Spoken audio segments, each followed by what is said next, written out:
Hello, everybody, and welcome to the next lesson in the pre-intermediate course. We're going to look at a very important comparison between present perfect and past simple. You can see it right here. We're going to talk about the differences and when to use one and when to use the other. We're going to do a very critical topic of vocabulary with shopping. I think all of us like to shop. Look at these stores below. I think most of us recognize them, don't we? Or at least we did. Zara might be the most popular, IKEA, H&M, Nike, Apple Store, The Body Shop. These are all international stores or retail outlets that some of us might have visited. Uniqlo, I think, is Japanese, if I'm not mistaken. You're going to find out. Or you're going to decide, because that's one of the questions right away that we have. And then the pronunciation of C and CH. These pronunciation practice exercises are very important. So don't skip them. Don't miss them. Now, if you look here at the shopping, you're going to see that. Why don't you talk about these with your speaking partner? So talk with someone on the course, talk about these 7 questions. You ask one about one of them, and then the other person asks about a different store. What do they sell? Then go to the next question. So you can take, each of you take one store, H&M and IKEA or Zara, and then just go through all of them. This is interesting, like this one here. Did you ever buy from their websites? Have you ever purchased clothes from a website? This is quite interesting. I haven't actually, not clothes, but I have other things. And so you can talk about this, and then when you're done warming up, then we're going to look at the vocabulary bank, which is right here. And the vocabulary here is so important. All of these are really important. Now, I'm not going to tell you what they are, because you're going to see what they are in the photo. You're going to see very clearly what these are and match them. You can see number 1 is a changing room. This is a changing room. You close it and you try the clothes on. This is called a changing room. Excuse me, where's your changing room? May I try this on? So look at these, focus on the ones you don't know. If you don't know 2 or 3 of them, then go ahead and practice them during the week. Here we match these with these. Can I help you? I think whenever you go into a store, someone asks who's working there. They say, may I help you? Can I help you? Or they say, are you looking for anything in particular? And then you can say something like this. I'm just looking, thank you. What do you say actually when someone approaches you and says, can I help you with something? What do you say? I often say, I'm fine, thanks. I'm just looking. I'm just looking. What do you say? Do you get annoyed, or are you happy that they are offering to help you? I think this is really important, what you feel. I think sometimes I'm relieved and happy. Other times I just want to be alone. Don't talk to me. Don't bother me. All right. Well, we are going to now look at the online aspect, and I'm actually going to read part of this with you, because you're going to answer these. You're going to put these here in the story. Just look at the first sentence. All major chain stores and many other shops sell online. And a lot of people prefer going to their website than the actual store. What about you? Do you prefer going to the website or the store? I think most of us prefer going to the store if we have time, although it's a great time saver if you could buy it online.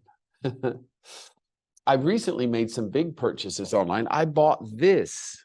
Actually, this is the microphone we're using. I bought this microphone online. And I know it doesn't seem a lot, but it's quite expensive. And I was nervous that it was going to show up when they said it was. And I made sure and buy it from a store that's local, but they sent it to me. So I bought it online and they sent it to my house. Everything worked out fine. All right. Now, I'm very curious. During the live, we're going to talk about your shopping habits. But for the moment, we've got here after shopping, we have pronunciation. And this is obviously a very important part of this course. How is C pronounced in these words? We have the C and CH issues. So key, as in K, or S, and those are the two C and CH sounds, either K or S. So here with two C's, it's always hard. It's a hard K, account. But sometimes after some vowels, the C can soften to S, center, receipt.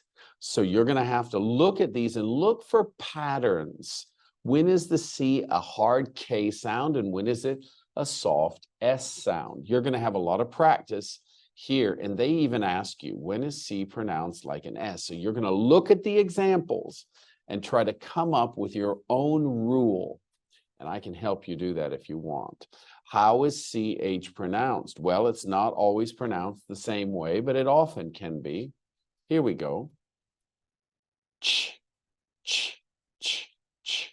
But here, no, this is different. And this is why pronunciation of English is very tricky.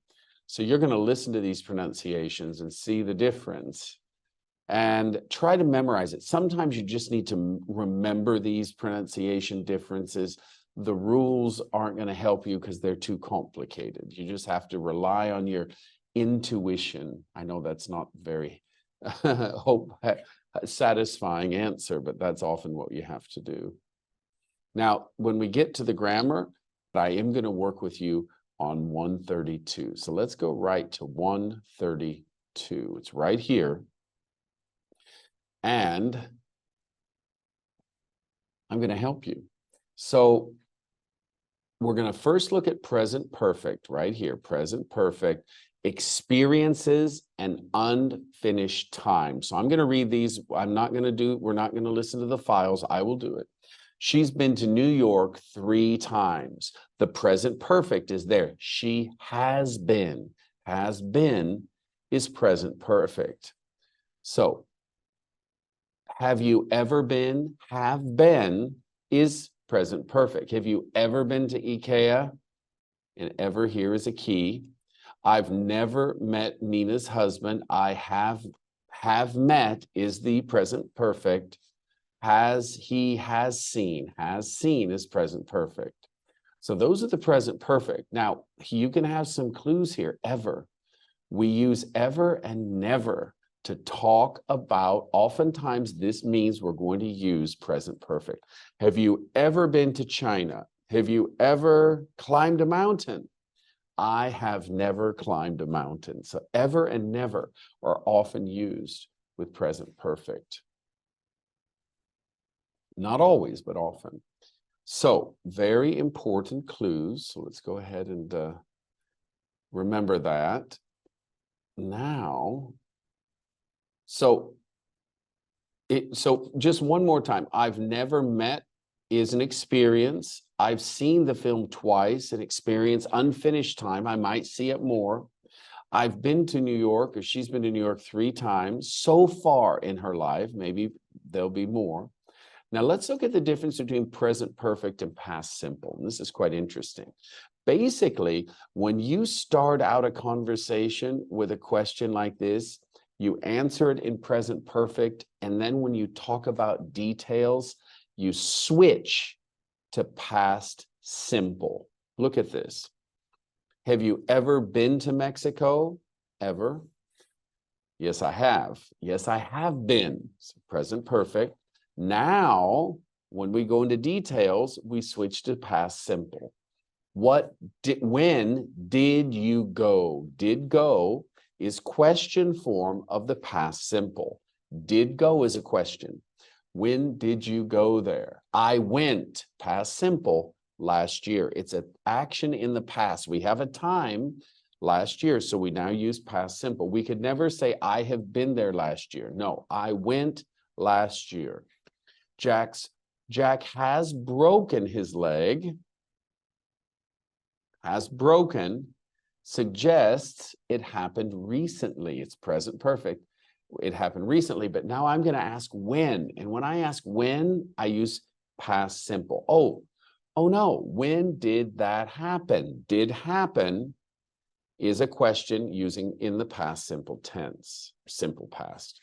Yesterday, he broke it playing football. So we have a specific break. It happened in the past. He didn't break it, now. He broke it in the past, so we use past simple. All right. We changed to past simple to give specific details, especially with these question words. Who was he with? Was is past simple. With whom did he go? Did he go with someone? Where was he? What did he do? These are often used in the past simple to find out specific facts about the event. And finally, this is a really interesting distinction between been and gone. Has been, has gone. Sometimes they seem similar, but they're not in meaning.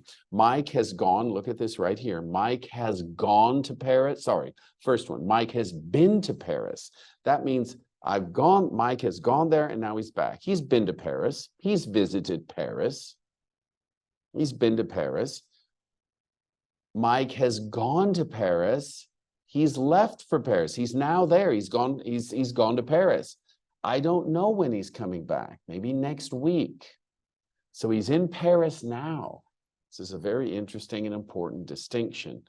And now you're going to have a chance to practice all of these with a lot of exercises. Now, we have here the final very important aspect is the speaking. Complete the questions with past participles. So use these with your partners. Have you ever bought? Look at this one. Have you ever bought or sold? Have sold, have bought. This is present perfect. Have you ever bought or sold anything on eBay or whatever website you use in your country? And then the question, what? Now it's past simple. What did you buy? These are the details. What did you buy? What did you sell? I would love to know. And in fact, if you ever sold anything on something like this, why don't you send me a voice message? Tell me about it using past, present perfect, and past simple. So, hello, Professor. I sold, now it's past simple. I sold a sweater on the internet, and someone from the next city, a neighboring city, bought it. So you can talk about these things with a speaking partner. We're going to talk about these in the live as well. So you've got some work to do. Happy studying, and I'll speak to you very soon. Bye-bye.